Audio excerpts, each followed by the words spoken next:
বন্ধুরা, জাস্ট 2 থেকে 3 দিন আগে আমি আমার চ্যানেলে একটি ভিডিও পোস্ট করে বলেছিলাম এই গন্ধরাজ ফুল গাছটিতে যত কড়ি রয়েছে সবগুলিই কিন্তু ফুটবে এবং সেই ব্যাপারে আমি কনফিডেন্ট।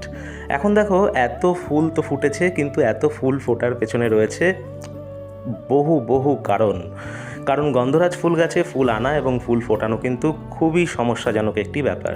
কিন্তু আমি কি করে এত ফুল পেলাম? এর পেছনে মূল যে কারণটি রয়েছে, জায়গা, অর্থাৎ যে জায়গায় এই টবটি রয়েছে সেখানে কিন্তু সারা দিন প্রচুর রোদ পড়ে। তো গন্ধরাজ ফুল গাছের জন্য কিন্তু রোদ খুব প্রয়োজন।